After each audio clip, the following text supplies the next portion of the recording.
Welcome to BlackUSA.News Morning Show. I'm your host, William Honolulu Jr. Join us as we explore the news and opinions that impact our community. We break down how the major stories have a very personal, local, and racial impact. No topic is off limits, but even if the conversation gets rough, we're always going to keep it real. Greetings and salutation, all my people out there in internet land. This is William Honolulu Jr. from the BlackUSA.News Morning Show. Thank you all for joining us on this fifth day of Kwanzaa. Fifth day of Kwanzaa. Kuumba stands for creativity. And you can't deny that in the Black community, there's a ton of creativity all the time in all the places. So let us celebrate Kuumba. Big shout out as normal to the super producer Crazy Horse, making sure that we are good to go and everything is happening great on the show. And happy New Year's Eve. Ladies and gentlemen, we made it. 364 days under our belt, and we are on the cusp of 2022.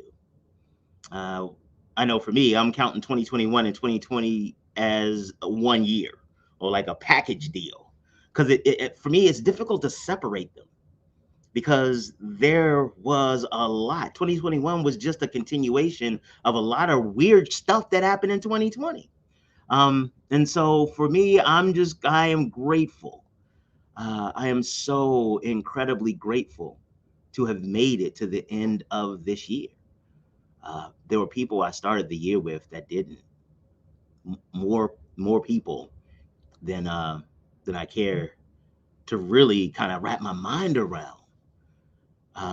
The permanence of their deaths makes me more excited about being alive.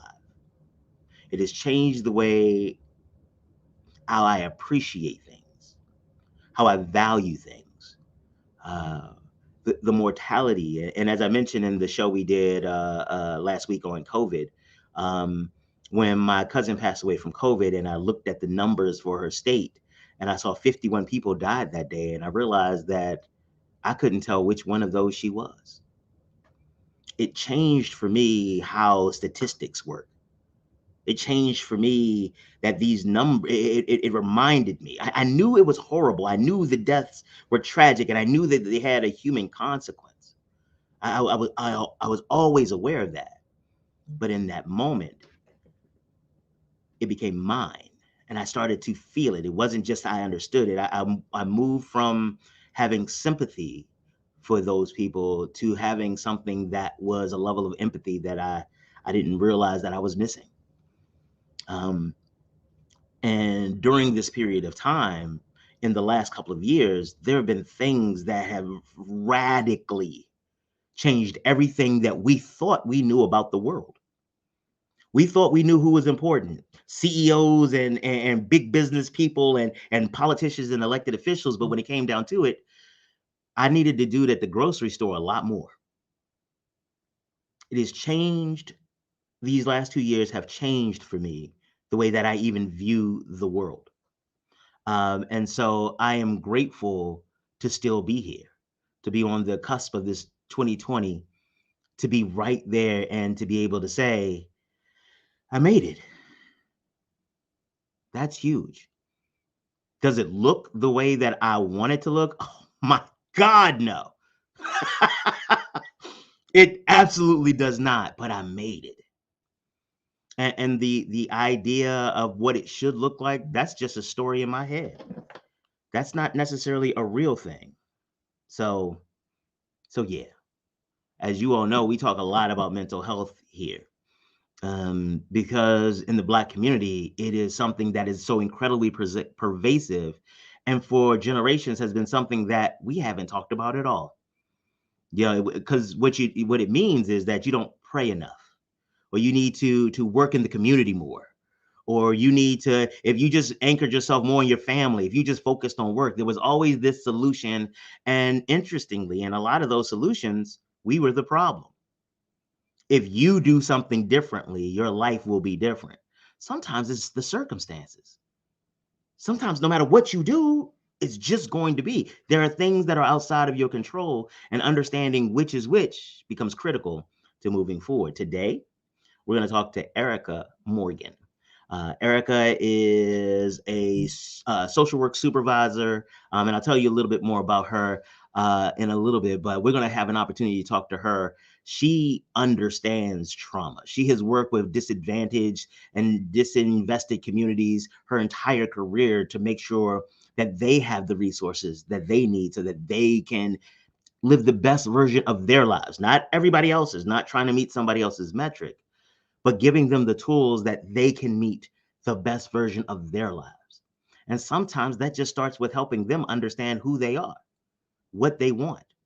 And we'll talk a lot more with Ericka about mental health.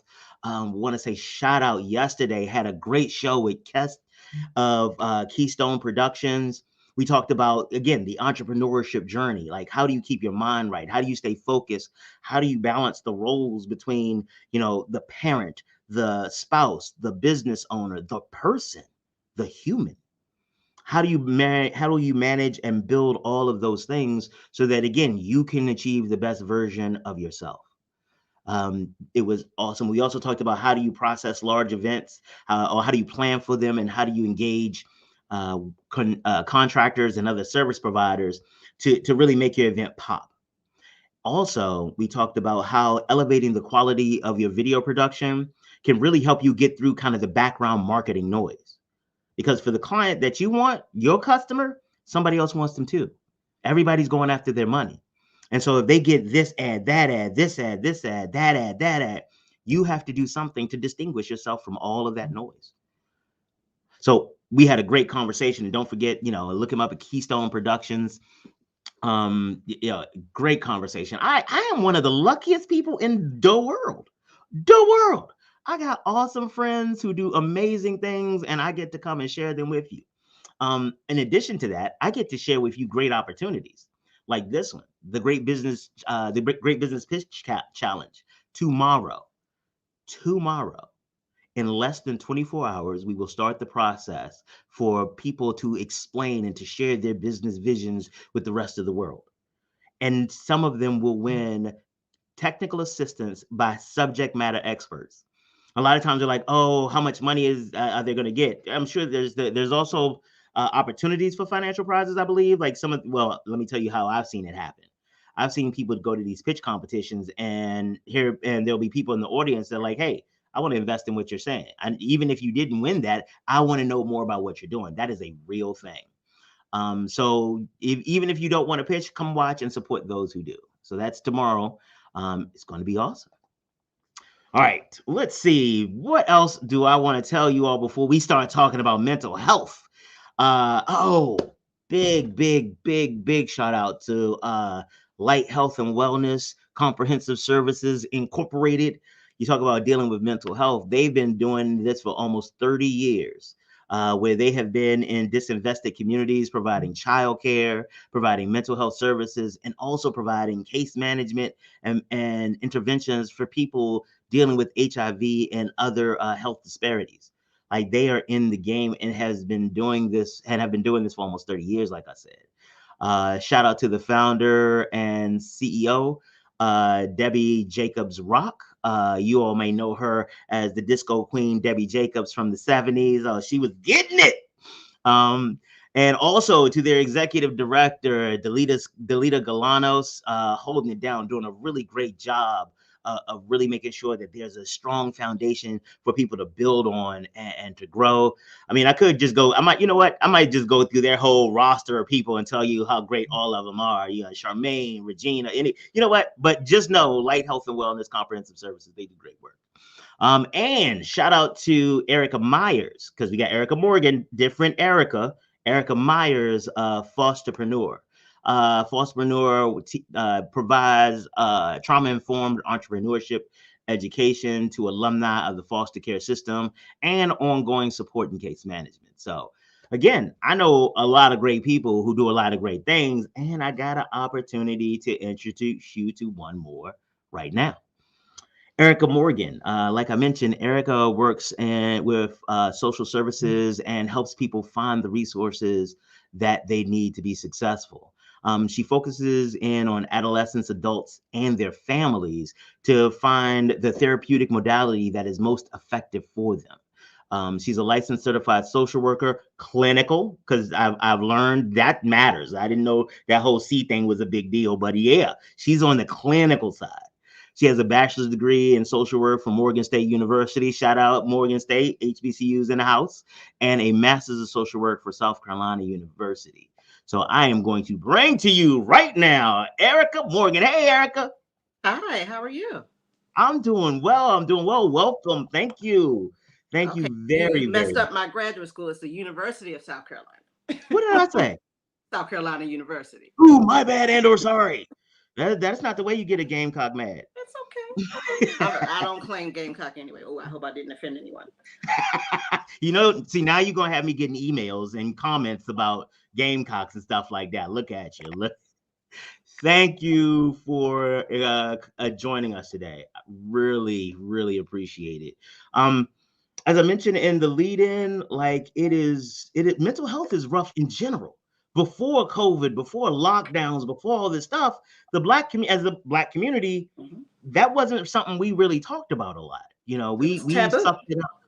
It was a taboo. It was euphemisms. Well, he's touched.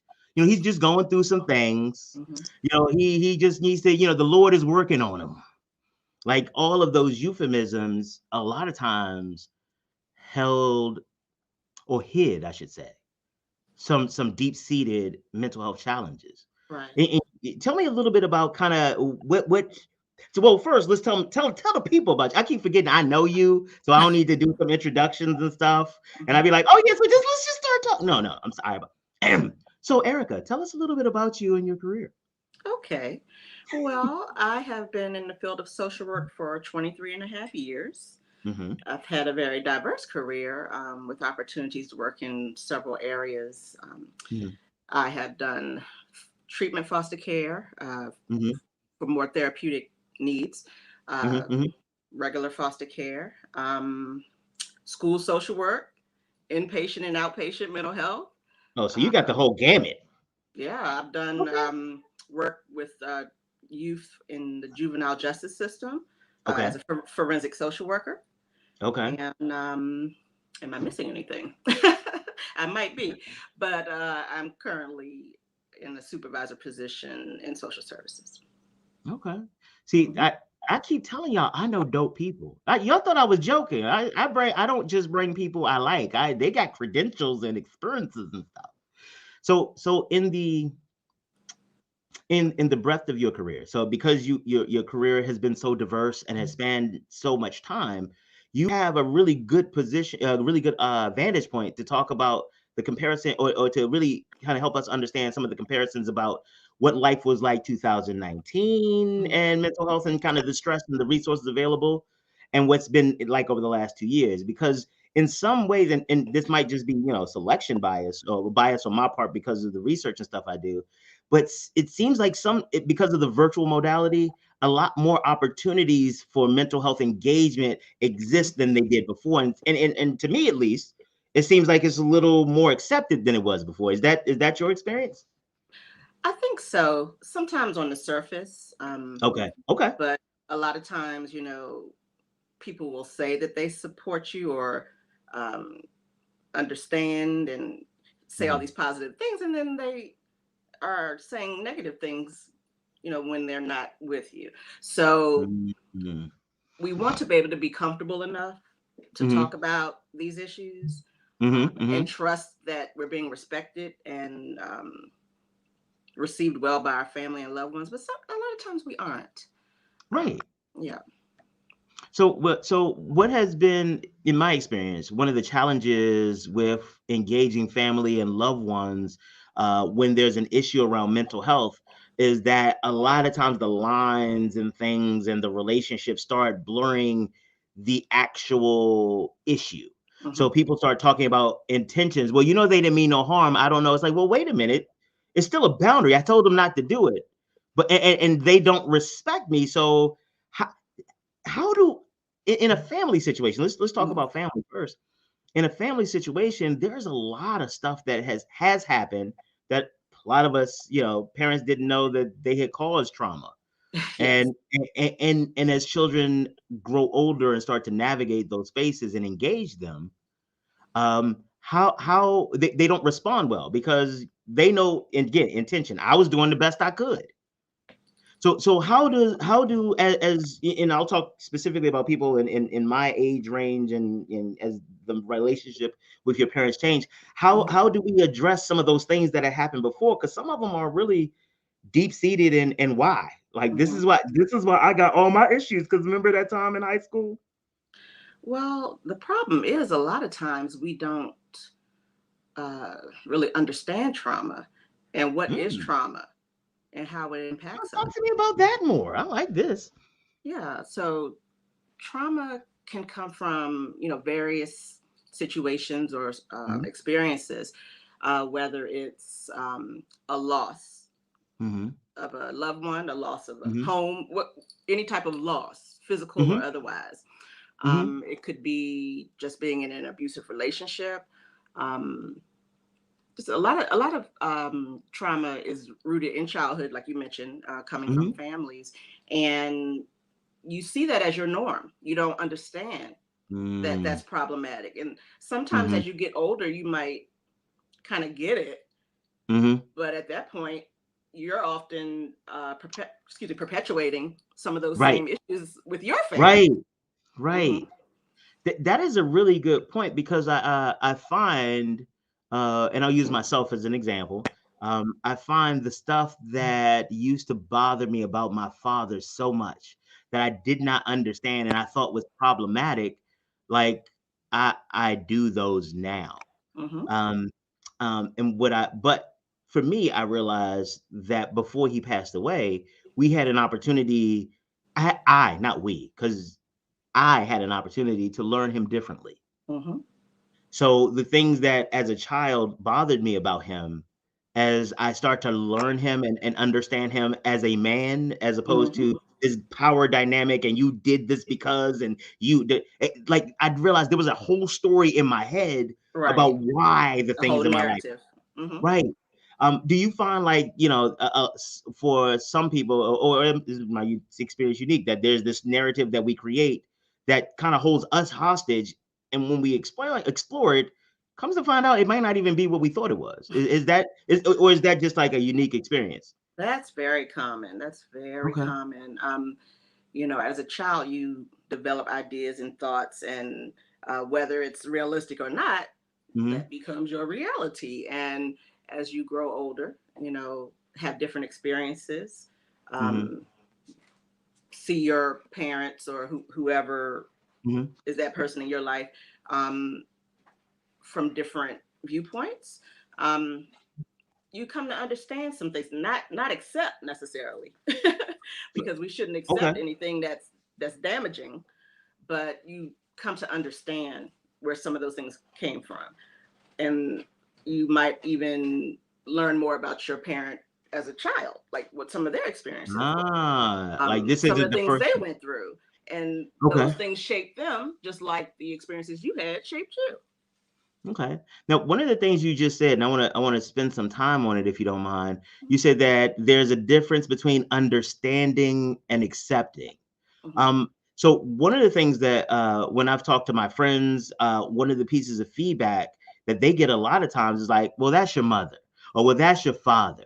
I was like, "Well, they did the best they could." And what I have found in talking to them is a lot of times that is used as a pass for everything. It's like, I get you did the Mhm. best you could, but hey, guess what? Your best wasn't good. Not even good enough. It just wasn't good. Right. And I know some people struggle with those two things. Like, how do you recognize that somebody is doing the best they can Mhm. and still say, no, I don't want you in my life? Or how do you, like, in your experience, how do people normally navigate through something? Excuse me, navigate through something like that?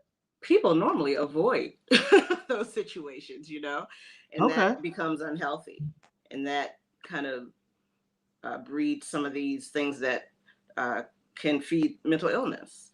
Mm-hmm. Um, I talked about acceptance and understanding. I can understand why Mm-hmm. things happen, Mm-hmm. um, but I have to get to a point where I can verbalize what those things Mm-hmm. were that caused the damage, and to have real Mm-hmm. conversation around it. And that's kind of scary sometimes. That can be very difficult, Okay. especially if the other person is not receptive. A lot of times the parents are Mm. not receptive because they feel Mm-hmm. disrespected, that they are um, being put in a negative light, and then they become defensive. Right. Like, So yeah, like you don't understand what I've done for you. Do you know how much you I don't sacrificed? appreciate.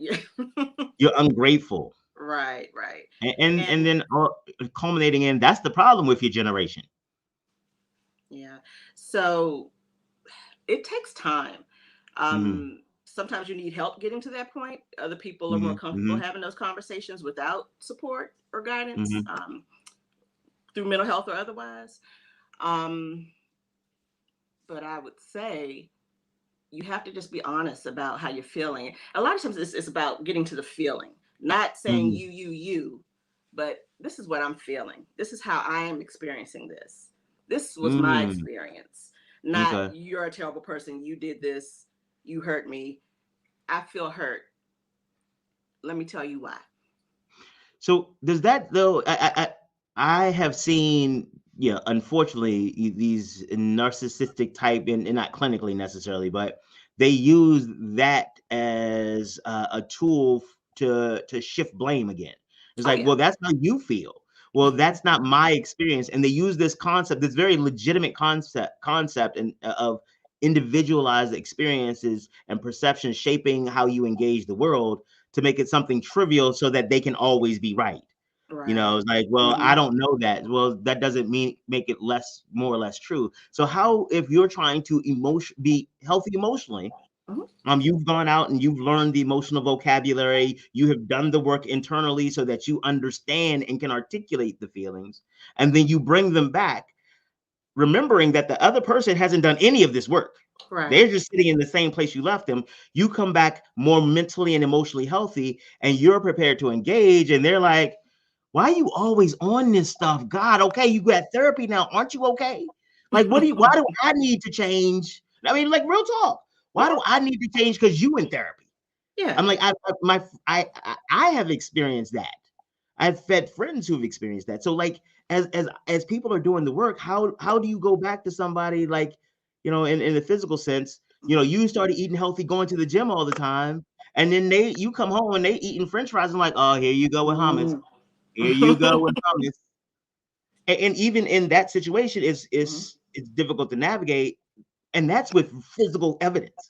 Right. Mental and emotional stuff, like a lot of people don't even believe it exists. So how do you start to have those conversations? Well, there are some people who will never be receptive. You know, Mm, oh not that yeah, we okay, shouldn't try. right. Let me find myself. Look, I'm looking at the mirror. It's not a mirror Yeah, image. yeah, yeah. I'm a little lost here. There we go. There we go, because you got to We make got sure it. that We it's got it. glam. Like we on the interweb, so. Yeah, yeah, yeah. So, like I said, some people are not receptive. Some people will never Mm-hmm, be receptive. Um, mm-hmm, all you can do is be honest, try to engage. And in some instances, if it's a truly unhealthy relationship, if the person is not willing to invest in improving the relationship, sometimes you have to, I won't say necessarily break ties, but you might have to remove yourself a little bit. mm-hmm, You want to protect your own health and wellness. And engaging with someone who is abusive mm-hmm, or unwilling to look at um, how they're contributing to the issue, mm-hmm. I mean, that doesn't help. It doesn't help. No, it doesn't. But so okay, that let's say then, I have done the emotional work. I have my emotional vocabulary. I understand what's going on, and I am honest about it, even my culpability in it. Mm-hmm. I am coming to the table trying to provide to get resolution and explain my feelings and seek greater understanding. Like I'm going by the numbers. You are not receptive. Mm-hmm. Well, then how do I get closure? Well, sometimes you can't depend on someone else to give you closure. Okay. You have to just kind of assess your situation, hmm assess how you're feeling and how things impact you, and just deal with you, because you can't fix somebody else. I mean, mm you can encourage them to hmm partake in the process, hmm but ultimately, uh, you have to do it within yourself. Just like we Right. say, forgiveness isn't about the other person saying sorry, or you know, um, Right. It's telling you not what you want about to them, it's hear. about you. It's Right? like It's about you are you. letting go. My forgiveness is Right? You about have to me let it letting go. go. Yeah, Right. you're So holding on to all this anger and stress, and getting yourself, it's not a clinical term, but in a tizzy, and that that's even better that than the other clinical individual is term. fine and living their best life. So Right. you have to work within. So here's the other part about it though. So what if closure is code for I still want the benefits of being connected to you, but I want the toxicity or the negative parts to stop? I think that a lot of times, at least my experience has been that there are parts of the relationship that feel so good, Yeah. that feel comforting, or feel like this is where I'm supposed to be. But then it comes with all of that stuff that erodes me. Hmm. So if that be the case, what do I do with that? Like, I still want to be with you, but Hmm. you are absolutely not healthy for me. As a personal note, I had that type of relationship with shellfish for a while because I'm allergic, Hmm. and I didn't. Well, before I really understood oh wow, this is. I'm gonna you know what? I'm gonna think about this metaphor because this might be a really good mental health metaphor about the shrimp in people's lives. This might be something I might write a children's book about mental health using shrimp. Yeah. Shrimp. I'm sorry, I got sidetracked. But like, yeah. Trump. So how do I deal with the fact that I still want to be connected? I still want the benefits of this part of the relationship, especially if there are benefits I've not been able to find other Mhm. places. So what do I do with that? You have to weigh the benefits versus the consequences, or Okay. benefits versus needs. hmm If the consequences outweigh the benefits, you might want to have a second thought about that. Um, it's hard because we get really comfortable, we get stuck, even if it doesn't feel good. It's something we're used to, hmm and we just hmm deal with it. And Yes. I think that's part of the problem, that we don't seek to improve those situations. We just kind of deal with it and push it down. And I think some to that point, what we also don't take into consideration is that sometimes our larger context sucks as well. So while we are looking at this one relationship because it's the part that hurts right now, it is the acute part. Hmm. There's a lot of other parts in the relationship in your life, a lot of other toxic relationships or a lot of other problematic relationships, Yeah. which makes this one the best. So it's like, oh, let me hold on to the best horrible Hmm. relationship I have instead of looking at like, well, wait, why am I in so many horrible relationships? That's a good point, because ultimately, the way you move in relationships with people, you often see that mirrored in your other relationships. Like Um, business and stuff like that. right. So you need to kind of look at what you are bringing to the table. Are there some issues that you need to deal with within yourself? Because we talked about blame versus accepting Mhm. responsibility.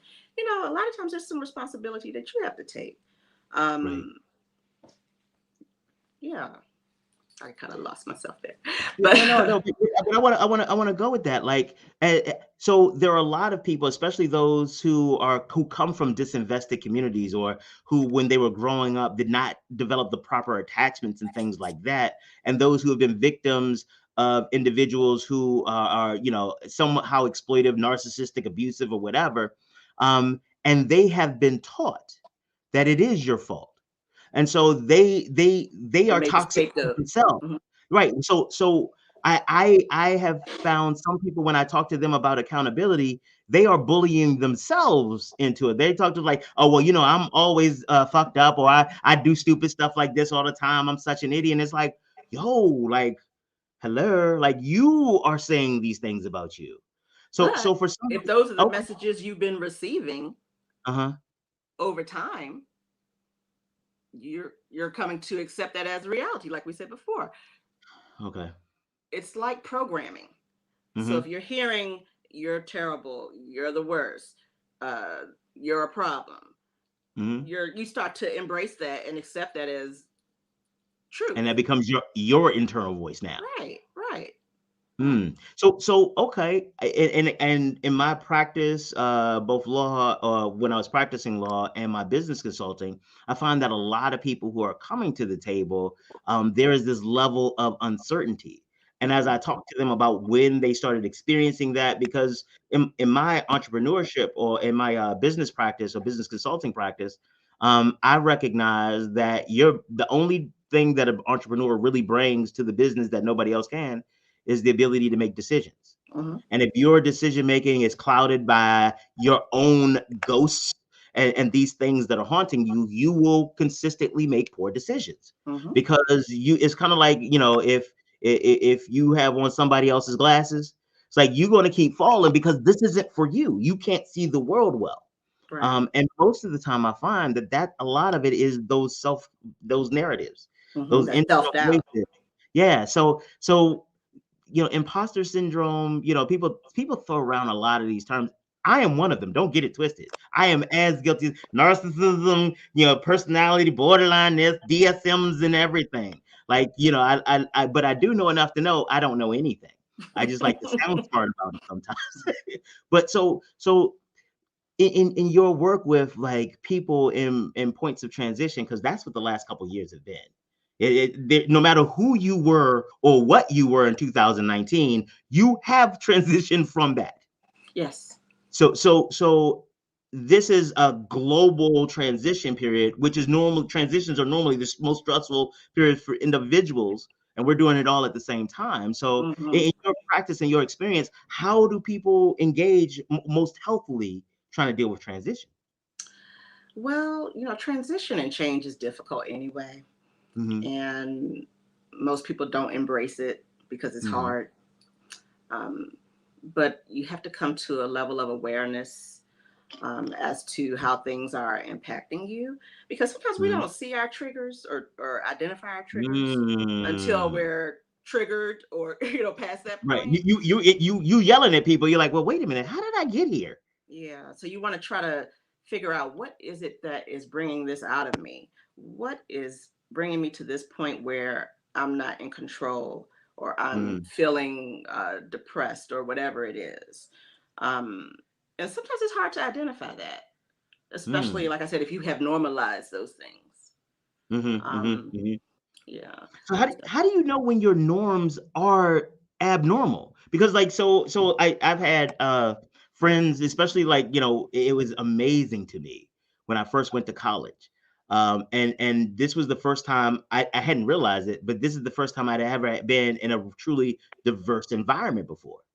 And so I just, people are people, blah, blah, blah. And when I remember this one young lady, sweet as pie.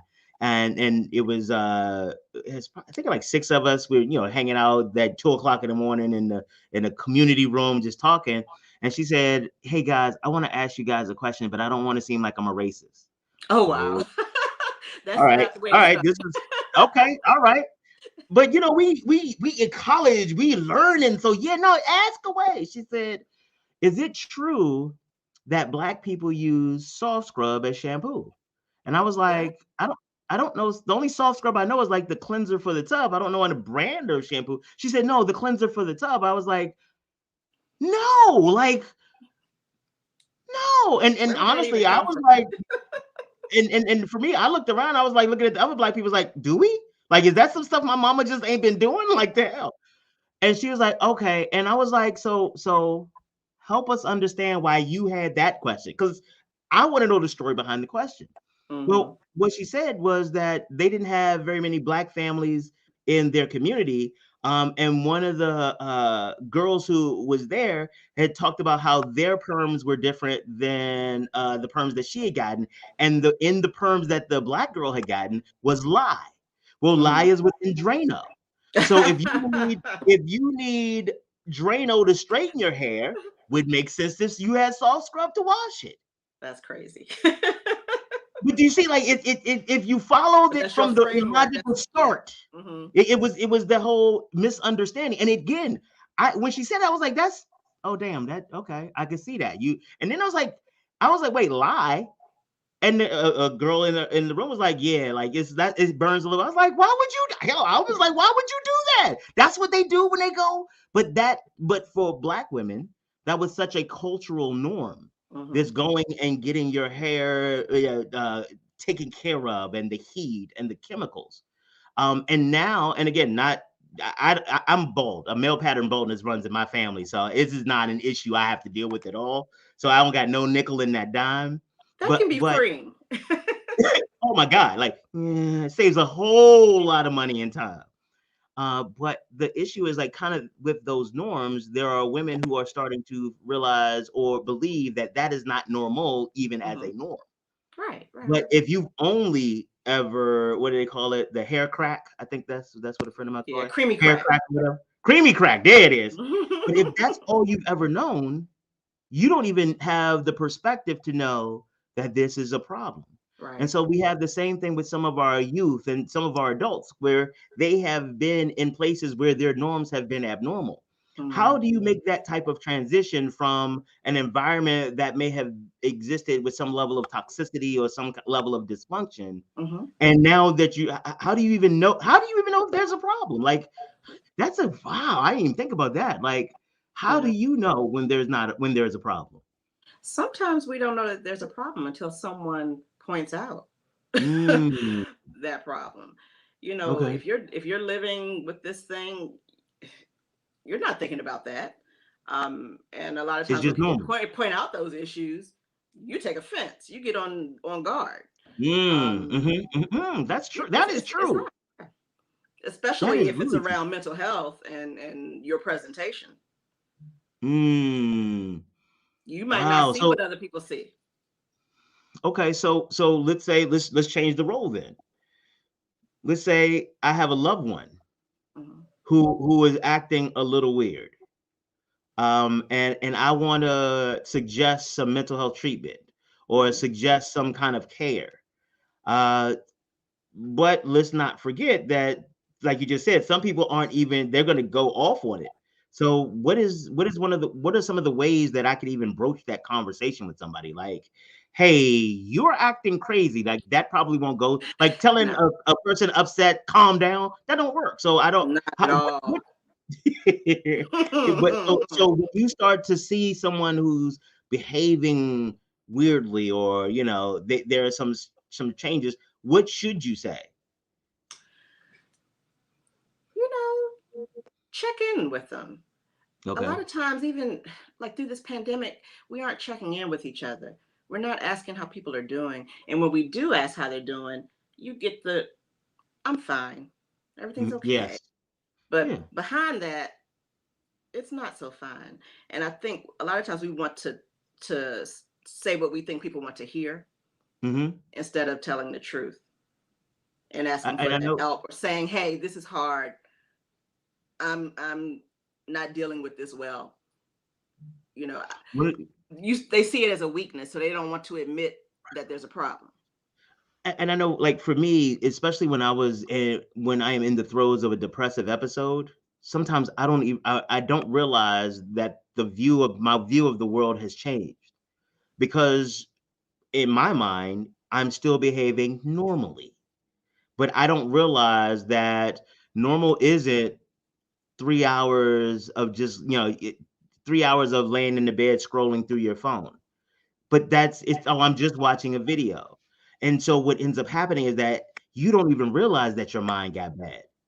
And I Hmm. think for me, that's and the other part too is some of the things that makes your mind bad is like these internal narratives about Erica got a lot to do. There's no reason for me to bother her. And honestly, I just don't feel like it right now. Once I get myself together, I probably just need some more sleep. I probably, need to relax a little bit.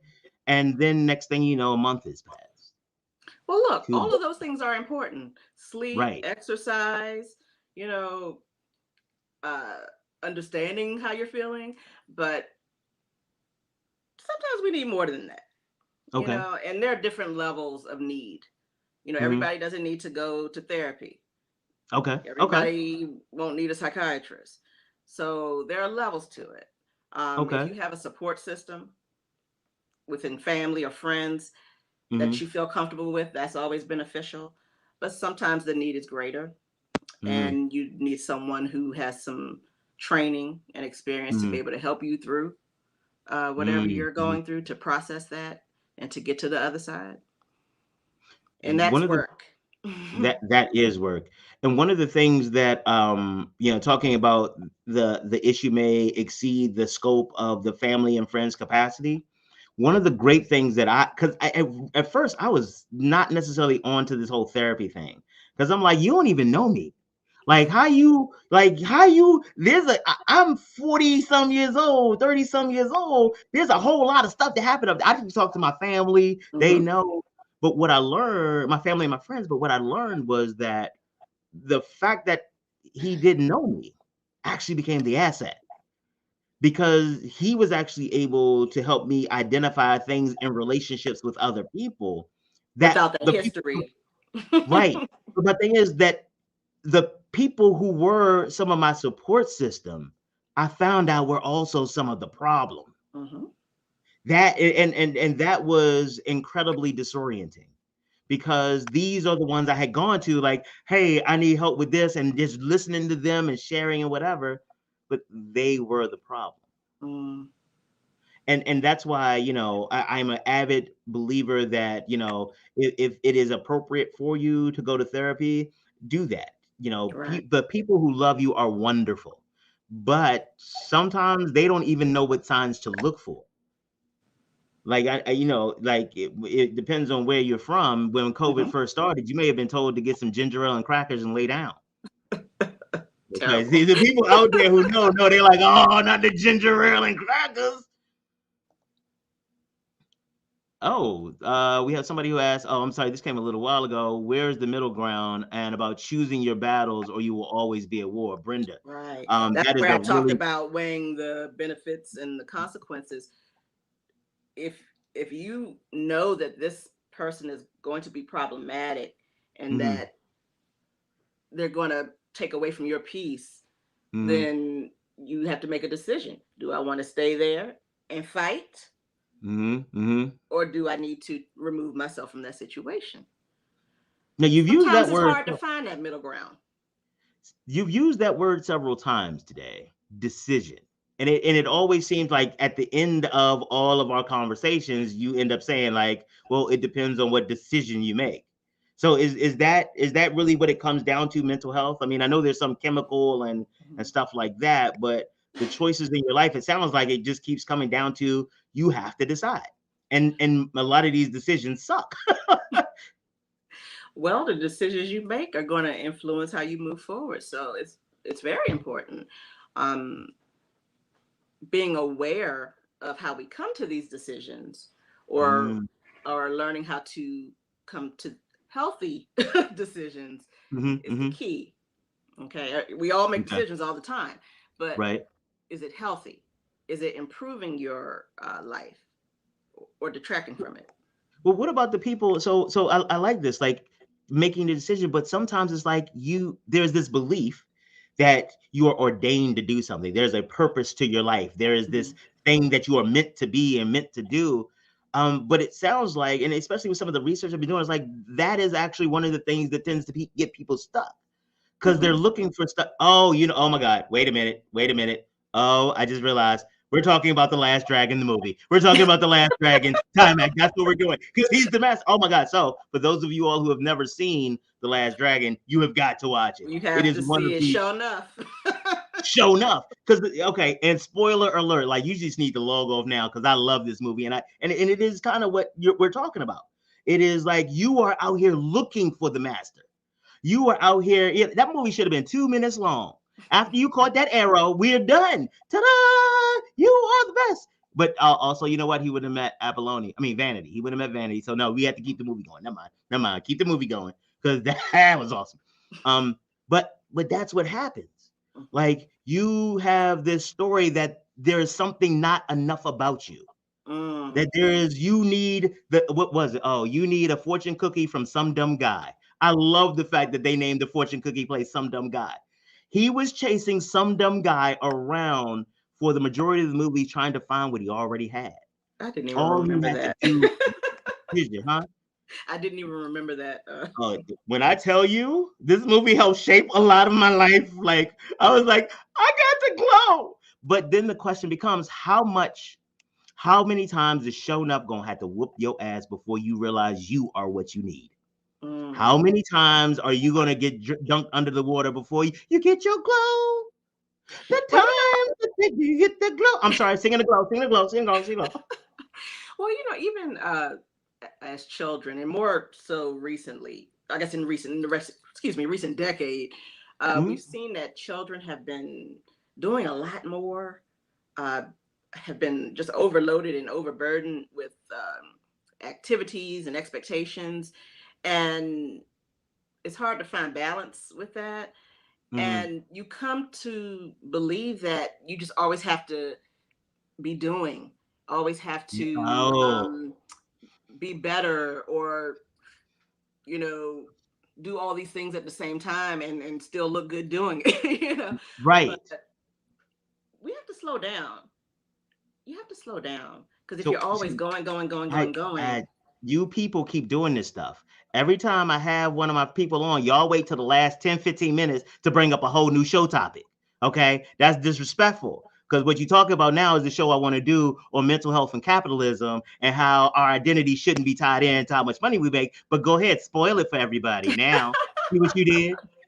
But no, but you're absolutely right. And Brenda was talking about, like, when you cross the line from mental health to mental illness, Mm-hmm. that's the difference. And it's kind of the same thing, because mental health people don't see it, they don't take it as seriously as physical health. It's kind of like, Mm-hmm. if I hit my arm and I got a bruise, like, that's different than if I hit my arm and there's a piece of bone sticking out. Those are Right. not the same things. And one needs ice, the other needs a surgeon.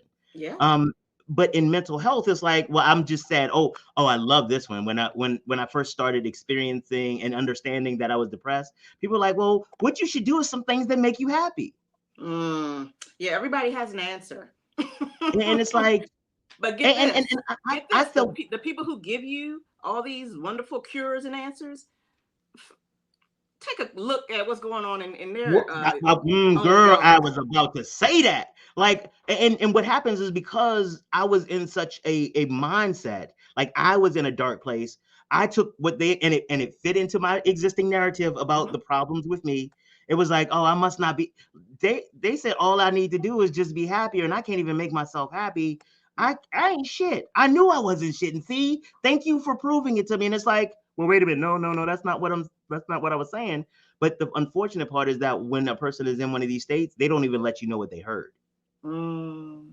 So you say, "Oh, you know what? You don't look depressed," and then you start going like, "Oh, well, maybe I'm not." It's like, "Oh, you don't seem depressed. You're at work. You show up. You seem happy. Maybe it's just in your head." But look, that's the Oh, thing about okay. it. There's no look of depression.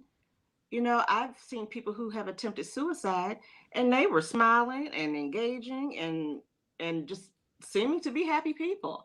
But that was also, Part of the looking disability. back, their time to say, okay, goodbye. Right. Okay. Or they're Right. giving away things. Yeah. And It's like, "Oh, girl, you need this. You if look this great person on this. usually This will look presents as good on you." negative and angry, and then all of a sudden they're the happiest person in the world, sometimes that is Yeah. a key that that There's there's a something problem wrong. there. Yeah. And that's something I learned early in my career. When I was in school social work, I had a young man who, his presentation just changed, and I was like, oh, I'm doing great work. Ooh, we're getting to a better place. And then Hmm. the next day I found out he took a bottle of pills. And that was a learning lesson for me, very early in my career, that depression, anxiety, all these things are not just about Sad. how a person presents, Hmm. or it doesn't have a look. It can be hidden. And that's why it's very important to check in and to be Yeah. genuine about it, not just say, hey, how you doing, when you really don't care. Right. Mm-hmm. The other part too is like, it's funny, especially as I've been going through my mental health journey, being more comfortable with, some of the illness. Mm-hmm. And when I tell people, it's like, I have 2 suicide attempts under my belt, they're like, what? Oh my God, I would have never. No, you wouldn't. Mm-hmm. That's the entire point. That's the entire point.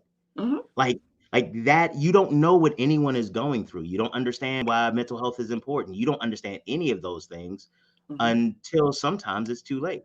Right. And so really figuring out how, as advocates and people who love other people and your family and friends, how do we catch it? We can't fix Right. it, Mm-hmm. but how do we catch it? How do we get ahead of it? It can So be hard. It can be hard, especially if you're doing life, and especially now with all the things that we are encountering, we miss some of the so-called small things, or the things that should trigger us. mhm. And even when we're Oh, not right, in a because we're not even pandemic, doing we're that not even doing happens. the yeah, we're not even doing the regular stuff anymore. Right, Right, right, right, right. right. So that's very difficult. But when people say things like be kind, treat people well, because you don't know what their situation is. People post that on Facebook, or and they might laugh about it or half think about it, but it's true. You have to treat people with kindness Yeah. and really care about how they are and how they're Yes. feeling. And if you find that they're not in a good place, you know, have a talk with them. Try to figure out how you can support them, or how you can help them find the support they need. Because a lot of times people, they can see that there's a problem, but then they get scared to deal with it, Oh, or absolutely. they're shy Absolutely. about engaging in conversation with you around it, because Yeah. it's a difficult topic. Especially Yeah. because for a lot of us, the concept of mental health was, like I said in the lead in, it Mm-hmm. is about your lack of faith. Or this is a test Mm-hmm. that God is bringing you to, and if you can't pass this, then that has a question about your worthiness even for the kingdom of heaven. And a lot of Yeah, people you have don't to understand. push, pray until something happens. Yeah, push all you And want. Pushing is great, right, but you also have to sometimes use some outside resources to help you get to that point. the one time when I'm all for prayer. I'm all for Mhm, faith. absolutely. But But what that's I had to not tell to the exclusion of mental health services if that's what you need. what I told somebody one time, they were like, if they, because we were talking about a friend, and they were talking about, like, we were talking about how things are going wrong and what we could do. It's like, well, my big thing, I keep encouraging her to pray and da da da. I was, and so I am who I am. So I said, well, you know what? The next time Pastor asks about the building fund, I'm gonna tell him to put the Lord on it, because if it's okay for her to be going through this stuff, Mm-hmm. and our explanation to her is pray on it and let the Lord handle it. Next Mm-hmm. time you ask for some money, why can't the Lord handle finances? If you need a bank in real life, if the church need a bank in real life, then why can't I use a therapist? Why can't I use meds?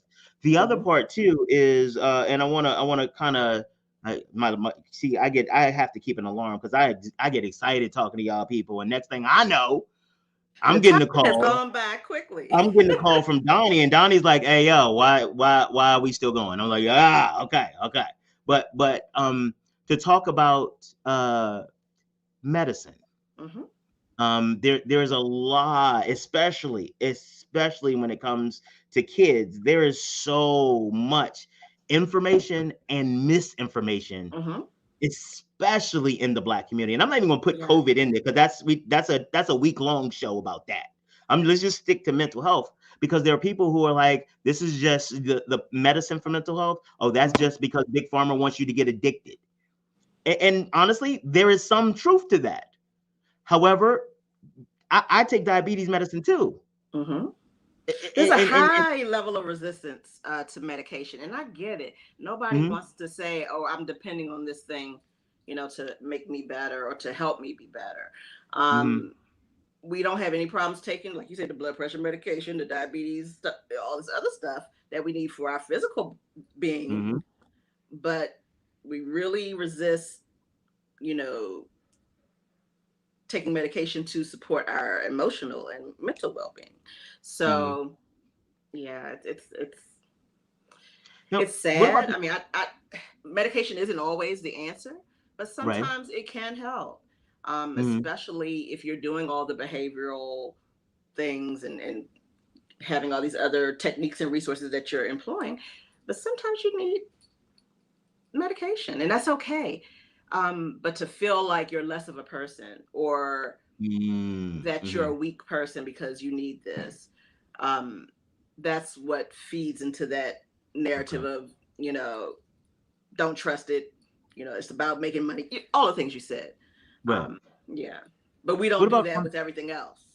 right? But what about on the other side too? Because and that's the interesting part about mental health meds. And actually, I think this is more about kind of our society now. Everybody is their own doctor because they got the internet. And I know a lot of Mm-hmm. people that self-medicate, Yeah. whether it's sleeping pills, whether it's marijuana, whether it's I know for me for a while it was alcohol. Mm-hmm. That was my medication of choice. And the thing is that a lot of people don't understand the reason that those things proliferate so much is because they actually work. Mm-hmm. When I was drinking, I felt good. It But it really doesn't was. last.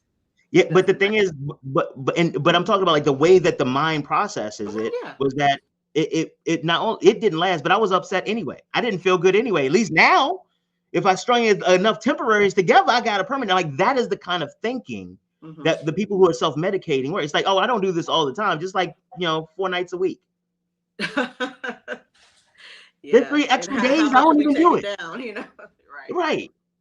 And Mm-hmm. so, for people, when you start seeing people, and again, it sounds like it goes back to this behavioral change. If you Mm-hmm. start seeing them taking more medication than normal, if you start hearing them about certain, like I have headaches all the time or anything, just, yeah. And I guess back, Hygiene, you know, oh, appearance, are they more disheveled? Are they not taking care of themselves?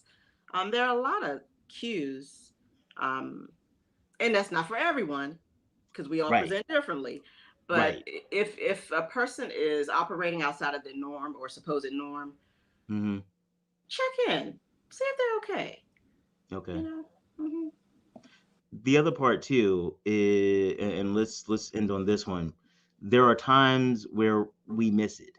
Mm, There are times where you don't catch the suicide attempt. You just don't. right. And you don't, so as a survivor, what do you do? When you start going back in time, like I should have called, I should have done this, I should have known, I shoulda. Let's And what get I've rid seen is of the that shoulda, creates. coulda, wouldas first of all. So Get anytime you rid hear of all yourself saying I those, should have, then stop yourself right there.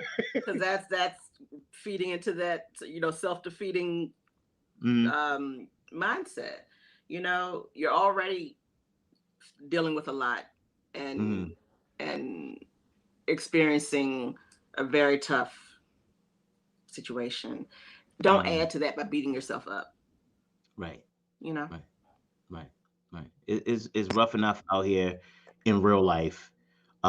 There's You no got to reason for do you. some positive self talk too. Yeah, You know, there's no reason for you to whoop your own ass like pump that. There's yourself nothing. up. Don't push Yeah, yourself down. Right. good business, Erica. Thank you so much. This has Thank you for been having a me. wonderful conversation. So as we enter the 2022, please understand that you will be back.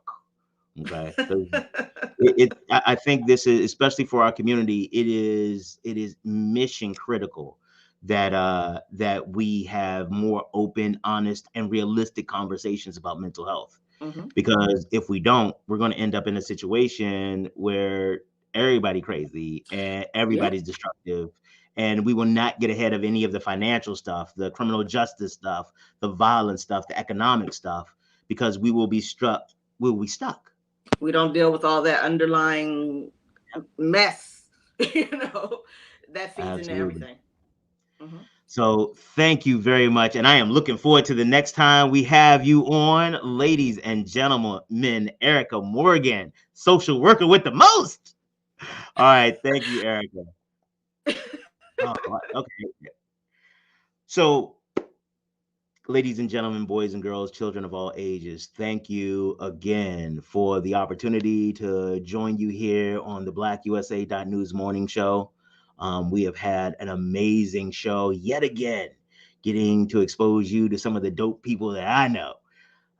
We will see you on Monday for the first time in 2022. All right, you all have a great weekend. Happy New Year. God bless.